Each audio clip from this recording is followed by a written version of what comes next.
Bismillah, walhamdulillah, wassalatu wassalamu ala rasulillah Sayyidina Muhammad bin Abdullah wa ala alihi wa sahbihi wa mawalah wala hawla wala quwata illa billah amma ba'du. Alhamdulillah, pada siang ini kita semua bisa ziarah ke salah satu makam daripada waliyan min auliyaillah yang masyhur dengan kekaramatannya. Asy-Syaikh Nawawi Al-Bantani dalam kitab Tanqihul Qaul, beliau meriwayatkan satu hadis yang menukil dari kitab Riyadhus Shalihin, diriwayatkan dari Sayyidina Ali karramallahu wajhah.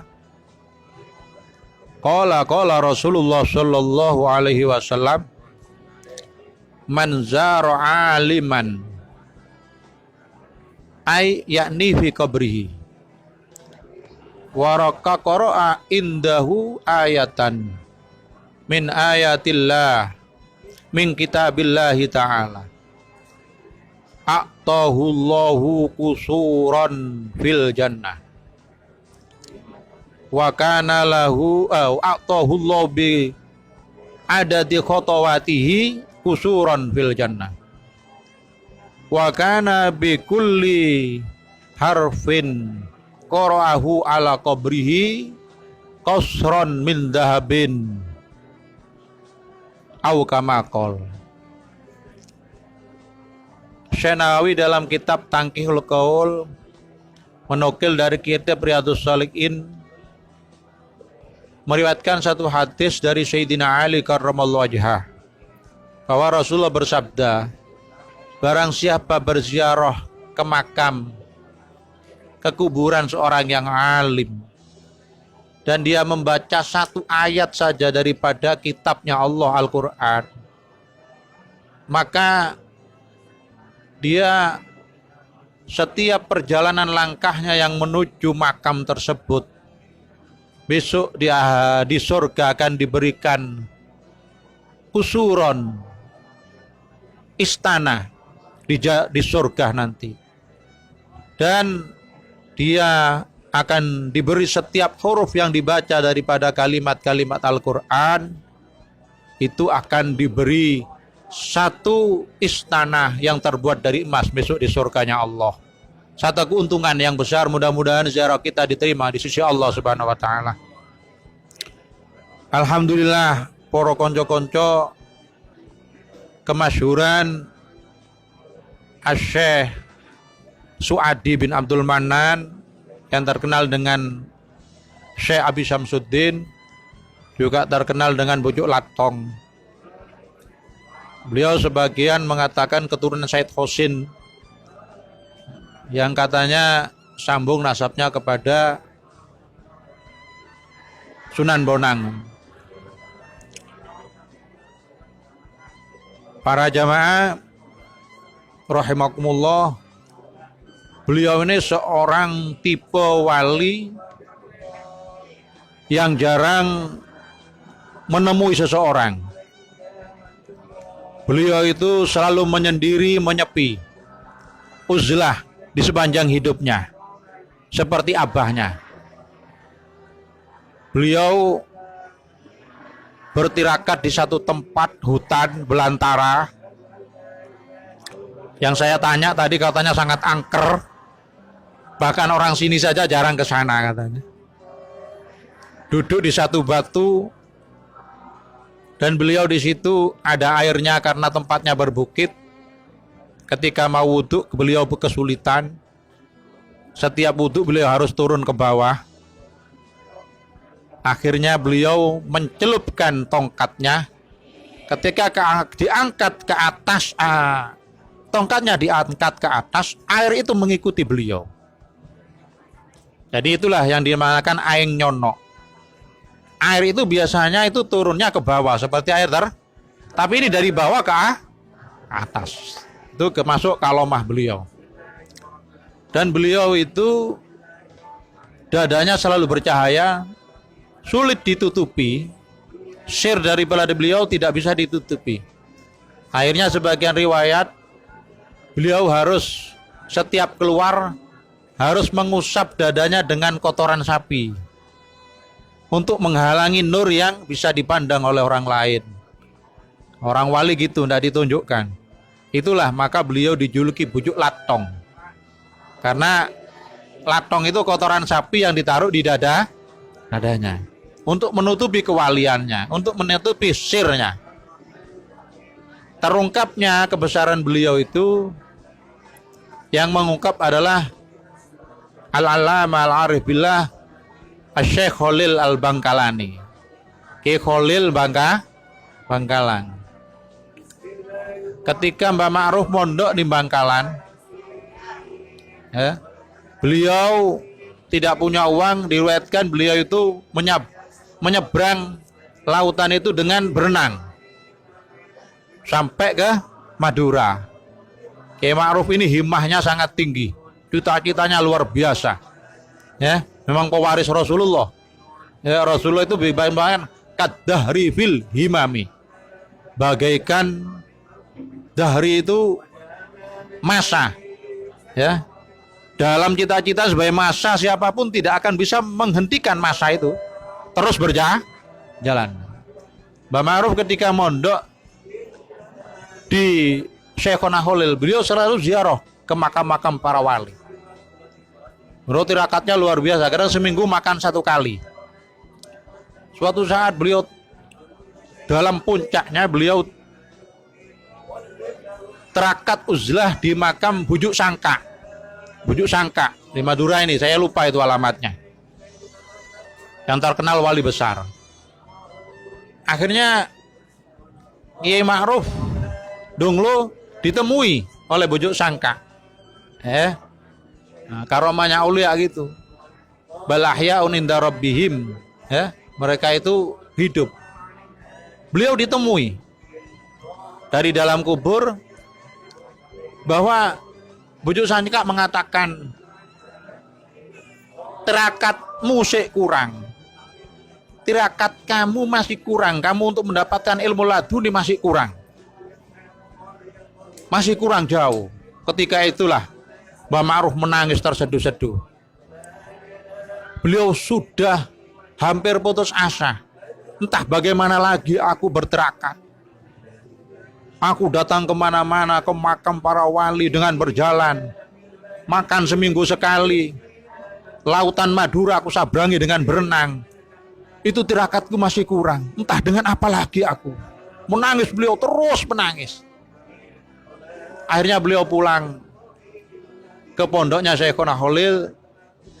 Beliau terus terlihat susah dan murung. Akhirnya dengan mukasyafahnya Syekhona Khalil Bangkalan, beliau dipanggil. Ma'ruf, kamu ingin mendapatkan ilmu laduni. Ilmu laduni itu ilmu yang dapat dari Allah langsung, ya. Tidak, bukan dari kitab sudah. Bisa baca kitab ini, bisa mengeluarkan ilmu yang datang dari nurnya Allah langsung ke hatinya. Kiai Ma'ruf mengatakan, betul Kiai. Gampang. Sekarang pergilah ke makam Bujuk Latong Mbah Abu Syamsuddin, yaitu makam ini. Tapi syaratnya kamu menghatamkan Al-Quran 1 kali duduk. Ya, karena Mbah Ma'ruf itu orangnya sudah ahli riyadhah. Ya. Kalau baca Quran 1 hataman 1 kali dudukan, itu sangat kecil bagi Kiai Ma'ruf. Maka biasanya orang ziarah sini itu pasti orang 30 baca Quran hatam 1 juz 1. Wah, kula kate ngejak sampean ngatamno Quran kula kuwatir. Kuwatir grendul atine nggih. Nek grendul kuwi atine wis bahaya, enggak sopan. Ada di depan makamnya aulia kok ngerendul. Kula mboten wani nggih. Babe kula wis suwe kumpul sampean kok gerendulan. Ya, daripada kok kualat wis satu assassin biasa. Mbah Ma'ruf tanpa berpikir langsung berangkat. Jangankan Anda sudah membayangkan baca Qur'ane sak lungguhan, sak hataman dan wudu'e dak oleh batal. Lek batal baleni maneh. Itu sudah berat. Terus perjalanannya dari Bangkalan nang mrene mang. Dari Bangkalan ke sini berapa puluh kilo itu. Ya. Kita waktu masuk itu tadi dari Bangkalan ke sini berapa jam? 3 jam. Itu naik mobil. Kalau 3 jam itu kan 100 kilo ya kita.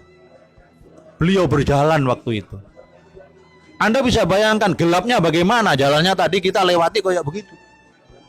Anda sudah bisa bayangkan bagaimana orang dulu dalam menginginkan ilmunya Rasulullah sallallahu alaihi wasallam.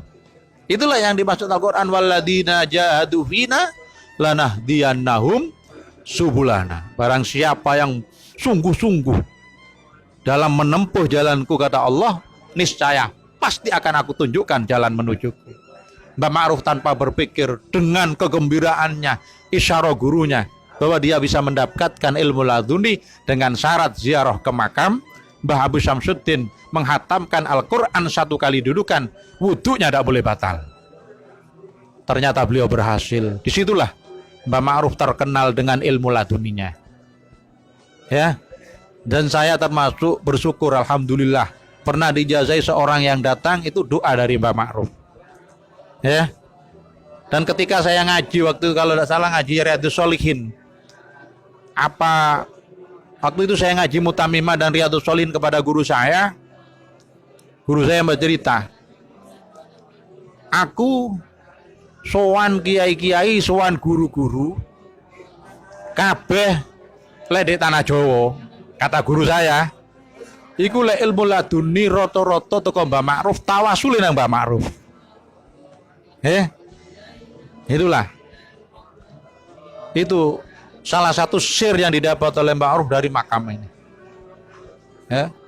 Menurut riwayat Mbah Ma'ruf 2 kali ke sini, itu cerita dari guru saya. Yang kedua, ketika Ki Dahlan Jampes itu mendapatkan, kalau guru saya mengatakan daun ketika tirakat 17 tahun, beliau puasa 17 tahun, uzlah 17 tahun, wakilah mendapatkan buah, tapi yang diceritakan guru saya dapat daun yang pernah saya ceritakan. Ya, Ki Dahlan Jampes abahnya Ki Ihsan. Dan ketika mendapat daun itu yang pertama kali ngambil itu Ki Ihsan. Ketika dimakan begitu enak sehingga habis, dan disitulah Ki Ihsan mendapat ilmu laduni sampai ngarang kitab Sirajut Thalibin. Ya. Syekh Muhammad Ihsan Al-Jampas bin Dahlan. Nah, itu oleh Darul Kutub Al-Ilmiyah Mesir itu tidak percaya kalau itu orang Jawa. Maka dalam cetakan yang sekarang itu bukan ditulis Syekh Ihsan Jampes bin Dahlan, tapi Sayyid Ahmad Zaini Dahlan. Karena kehebatan kitab itu seakan-akan itu cetakan yang dikarang oleh Sayyid Ahmad Zaini Dahlan, Mufti Mekah. Gurunya Syekh Nawawi Banten, gurunya Syekh Abi Bakar Sato Ademya, termasuk gurunya Syekh Khonahulil. Padahal itu karangannya Syekh Muhammad bin Dahlan Jampes. Ya, tidak tahu sekarang dituntut oleh keluarga atau bagaimana. Itu percetakan Mesir. Itu ya musannafnya keliru nulis Sayyid Ahmad Zaini bin Dahlan. Dan begitu Kiai Ma'ruf mendengar kabar yang demikian bahwa Ki Dahlan Uzlah mendapatkan sesuatu yang sangat luar biasa. Katanya daun yang tidak pernah dilihat di dunia ini. Mbah Ma'ruf menginginkan. Ya. Akhirnya beliau itu pergi ke sini lagi dan beliau langsung menuju ke tempat Mashhad. Ya. Tempat riadohnya, tempat tirakatnya Mbah Abu Syamsuddin yang di hutan. Itu kata guru saya. Beliau duduk di batu yang tempat itu pernah diduduki Mbah Abi Syamsuddin.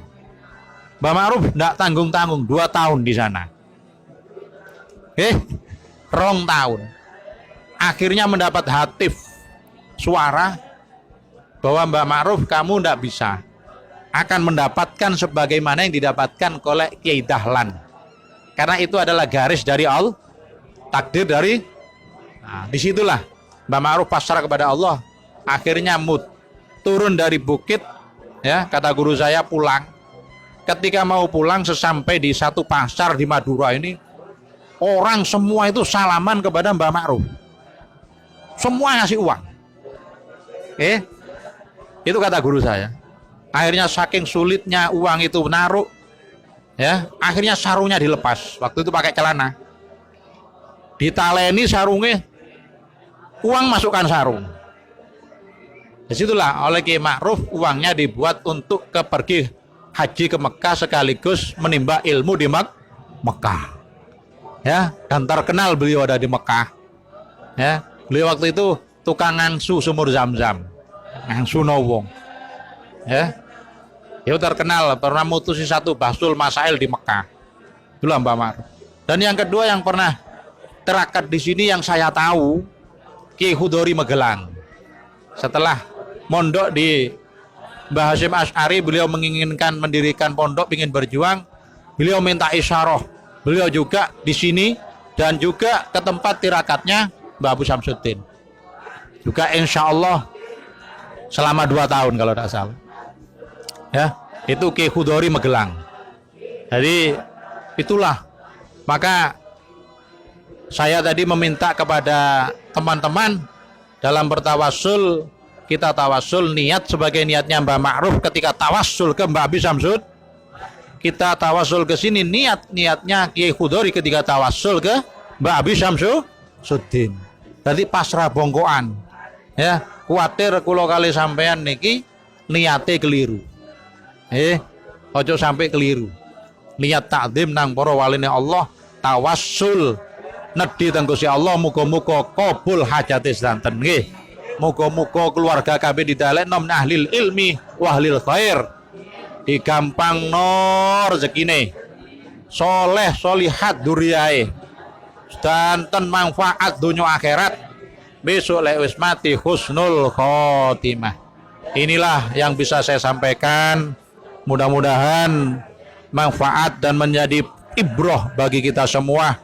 Bagaimana orang dulu dalam mencari ilmu, ya, kita sudah tidak ada apa-apanya, ya, sudah tidak bisa dibayangkan kita hujan saja sudah berhenti, jangan hujan, gerimis saja sudah, ya, kadang wedangi prei ngajine ya prei, tapi lihat itu ulama zaman dulu, ya, luar biasa. Demikian, wallahu a'lam bishawab. Wassalamualaikum warahmatullahi wabarakatuh.